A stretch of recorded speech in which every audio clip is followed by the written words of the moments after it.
Did the market decline ruin their retirement plan? Let's go into this. I've been thinking about this quite a bit. I'm reading this article on kitsis.com about the gamification of Monte Carlo analysis. Look, Kitsis and this guy, my man Derek, they're just freaking guys. They're nuts when it comes to writing. They're machines. I've always felt this guy's a machine. I don't think he bleeds. I don't think he's human, these people, because they're freaking awesome. Anyway, so I've been reading a lot about from Kitsis because it's so much in the Kitsis stock. I subscribe to it, and I don't give it nearly enough reading as I should. But when I do, it just makes me think. And of course, that you can smell the smoke of all the thinking, and my brain's on fire. Anyway, so I'm looking at, we're going to do John and Julie Sample. John and Julie Sample. We're going to have them live in Iowa. All right. The reason we have them live in Iowa is because I had a number of clients last week. In fact, a guy I'm talking to later today from Iowa. All right. So we're going to have John live until he's 85. We're going to have Julie live until she's 90. So John will predecease Julia. Julie will be a widow for about 5 years or so. All right. We're just throwing these numbers out there. It doesn't matter. All right. Their net worth consists of, we're not using the money they have in cash. We can just zero that out. It won't matter. But they have $314,000 in investments in John's IRA, which is in Wellington Fund. They get a house that's worth, we'll say, $300,000. It doesn't matter. None of this matters. I mean, the investments matter, but the house doesn't matter in this regard because it's not part of cash flow. Remember, retirement plans are based on cash flow. Cash flow is all that matters. And your house is not part of cash flow until you convert it into cash by a reverse mortgage, downsizing, or taking a home equity line of credit, which in of itself may not be a cash flow because you have to pay it back. Anyway, so they got $314,000 in Wellington. All right. Bob wants to say hello. There we go. All right. $314,000 in Wellington. Yes, my breast stinks. Their goals are they're going to retire right now. So they both retire. They're both retired right now. They have $3,500 a month in living expenses. Now that does not include health care. All right. So hold on a second. Excuse me. They got right here. So the health care is about $5,000 a year because they're going to go on the exchange, and because they don't make that much money from a taxable income perspective, they'll qualify for Obamacare. All right, so anyway, we're saying about $5,000 a year, $400 a month for health care, if that makes sense. All right, now their income is nothing. The only income they're going to have is Social Security. Julie will get $2,000 a month at her full retirement age of 66. John will get $2,750 a month at his full retirement age of 66 as well. So between their Social Securities, they're going to get $4,750 a month. Not too shabby. That's $55,000 a year basically. All right, they got no pension, nothing. The only amount of money they have is in Wellington at $314, and they get a house that's $300,000. All right. Then we got to look at healthcare for retirement healthcare costs. I usually charge about $550 per person once Medicare kicks in. That includes Part B, because Part A is free, but Part B is your physician services. That's about $200 a month, I say. Part D is your prescription drugs, so it's about $50 a month. That's $250. Then you're gonna get a supplemental policy, and you still gotta get your eyes, teeth, and ears as well. So basically, we're saying it's gonna be about $550 a month, $500 to $550 a month per person once you're on Medicare. All right, so now, and they're spending $3,500 a month. That's $42,000 a year on top of Medicare. So if Medicare is costing another $1,000 a month, give or take. So their total draw is about $5,000 a month when all is said and done. So we're going to go to retirement. I'm going to show you something here. And they're sitting at 74%. So we're looking pretty good. We're not great, but, again, we're going to show you what that means here from a pure cash flow perspective. So right now they got no income coming in, all right? They're going to pull from their portfolio because Social Security isn't kicking in. They got to pull their entire living amount from their portfolio. So it costs them roughly $5,000 a year to live, a month to live, and then they got to pay tax. So that right there still keeps them well within Obamacare qualification. And then, of course, when they're 65, they'll go on Medicare anyway. So in 2023, there's going to be 5,000, basically 45 to 5,000 a month to include taxes. That's basically 60,000 bucks that got pulled from the Wellington Fund. 2024, $70,000 that got pulled from Wellington Fund because their healthcare costs went up, and then they'll start taking Social Security at their full retirement age. All right. So we're looking pretty good here, man. I mean, I'm only giving them, what, 5.3% rate of return with a pretty significant downside risk here. That'd be a 25% down on any given year, which is worse than Wellington has ever had. And yet we're still coming in at about 74%. I'm pretty comfortable with that. 100%. I got no qualm with that at all. Because the worst case scenario, this is what I tell people all the time, is that they're going to have that from Social Security right there. Now, this is adjusted for inflation with only a 2.4% COLA. But I mean, literally, the worst case scenario is they'll have the equivalent of $5,500 a month, and basically a little bit more than $5,000 a month in Social Security. Literally, the worst case scenario. Now, again, I mean, would that be enough? I don't know. But if that's the worst case scenario, plus you got a house that's worth, $200,000, or no, $300,000, yeah, you're gonna be fine. I mean, you can, again, take reverse mortgage, sell the house, whatever you got to do. Now, that does not include long-term care. And everyone's like, what about long-term care? Yeah, I'm a mess. I haven't shaved, haven't showered, haven't brushed my chops yet. But it's just too nice. The dogs want to come outside, so I had to get this video done while I'm thinking about it. So I'm like, almost, I get it. That sucks, but be it as it may. So what about long-term care? Again, the whole point about long-term care is you're going to keep working because of that. The likelihood of you needing it is, in terms of any significant cost, is very minimal. We know that for a fact. If you do need it, you sell your house, you move into a facility. That's it. And on top of that, check this out, too. I just want to point this out. This is 74% because we assume that Julie survived John by 5 years, I think. Let's see, right here. So here's John dying. So Julie now is just relying on John's Social Security. That's it. I mean, that's a pretty significant hit to income. So if we have John dying at the same time Julie does, they're looking pretty good, man. Let's see, we have him dying at 90 as well. All right, so watch.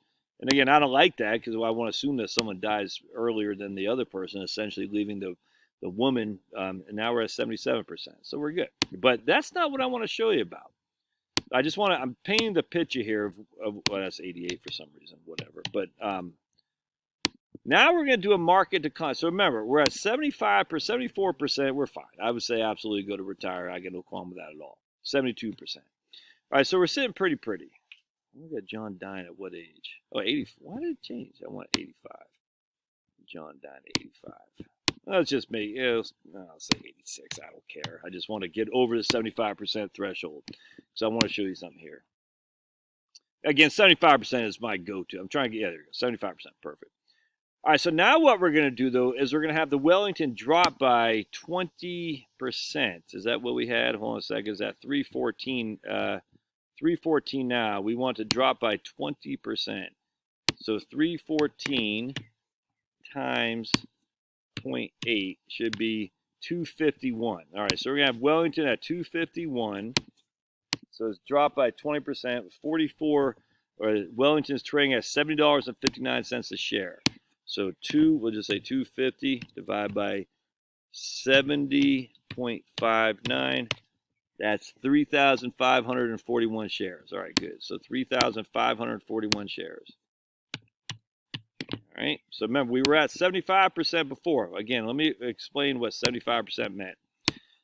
That means 25% of the time you had no money left over, no financial assets, no investments. You still had a house, you still had Social Security. But 75%, not only did you die with money, a good amount of money, you died on, in this case, the median liquid asset base was over $60,000. What you doing, buddy? Hey, Finn, stop digging. Hey, no. So not only did you die with a house and Social Security, the median in today's dollars, you die with $60,000 left in today's dollars. That's when Julie died. So you're sitting fine. All right, that's what that meant, 75%. 25% of the time, you had no financial assets. You still had your home and Social Security. But 75% of the time, you still had financial assets, plus your home and Social Security, plus you died on a median. A median means 50% of the time you had more, 50% of the time you had less, well over $60,000 bucks. But now we just got a 20% market decline. Well, inherently, our plan's not going to look as good, is it? Oh my goodness, we're only at 31%. Huh, isn't that weird? So let's go to confidence. What happened here? Huh. Do you see what's happening? Nothing has changed other than the 20% market decline. So what has happened? We're assuming that you could get another 20% market decline. But actually, it's not a 20%, I should say. It's going to be we're assuming you could get another 25% market decline on top of the 20% we just went through.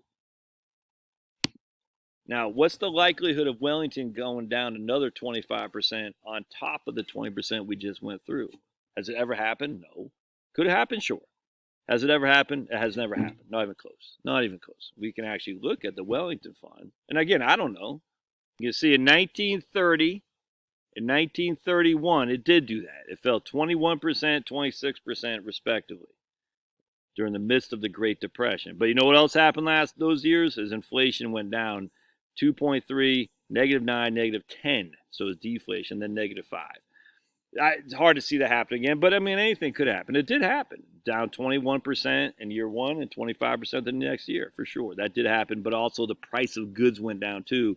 So the net portfolio reduction when you factor in inflation wasn't 26%. It was 17% here, and then 19%. Again, that's the worst. And then we got 35% in 1937, right? This is Wellington. Yeah. And then you can see, 1946, 1947. 1950, you'll see even 73 to 74, 11 and 17%. And I mean, it never has, since then, hasn't done anything. I mean, even in 2001 and 2 was up. 2000, 2001 was up, and 2002 was down. I mean, again, it could happen, but not likely. So now we're at 31%, and the reason we're at 31% because we're already down, man. We're already down 20% from where we just were. We're down to 250, and if it fell another 31%, and at the same time it fell another 28%, 25%, at the same time, we're on top of a 20% decline before, and we're adjusting for inflation. Yes, we're going to be in a world of hurt for sure, but even here, we still have 31% likelihood of having money left over. And our median right here, we run out of money at 87 is our median liquid net worth. We had money, this is when Julie is 87 years old, we had money at a median all the way up until 84,